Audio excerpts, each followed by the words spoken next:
Whenever I read Edgar Allan Poe, the word numinous comes to mind. I was actually studying the etymology and the different kind of historical, philosophical perspectives on that word last night. And there was actually one, I think it was a psychologist. It wasn't Carl Jung. I can't remember his name.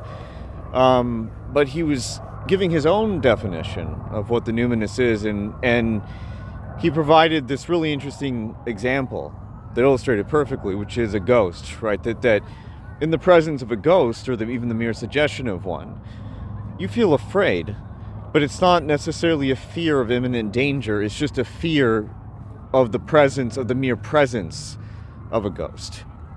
It's the ghost itself, right? And that implies that the uncanny is really a core fear that plays on, I think, a lot of very basic kinds of irrational sorts of fears and phobias that many human beings have, and that also, from his perspective, defines what the numinous is, and this is very similar to something I remember reading in a short story actually called "The White People" by Arthur Machen. It's a fantasy short story, horror story, where sin at the beginning of this story, sin with the capital S is what it's considered, is defined as not really so much, in the true sense, is not behavior that is harmful to society in a physical or emotional sense, but it's really about going into a higher sphere that's considered forbidden in some way. So the awfulness of real sin is much scarier than the sin that we understand, which is pickpocketing or murder or stealing or whatever.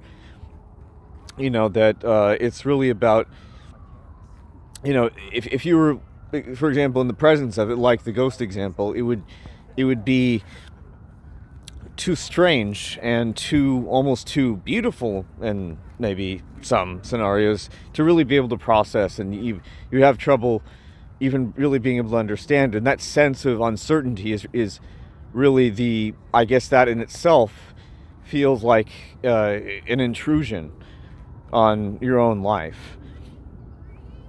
And I think what Edgar Allan Poe does that's interesting is he balances out these two things, right?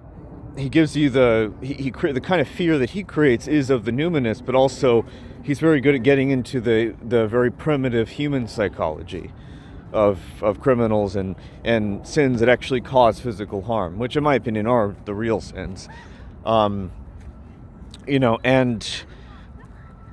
I think all of this is very similar to something that on the channel, it's the War on Beauty that I've discussed before, where Julia James Davis points out one of the philosophers, I think it's Kierkegaard's perspective on what the sublime is in art, which is also to evoke that sense of fear, or that sense of mystery that you see in a great deal of romanticism, like even in Frankenstein.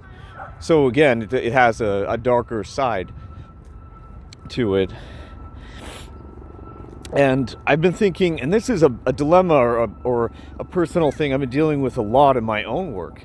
Like how trying to figure out, well, how do I balance out those two kinds of fear to create something that's very riveting.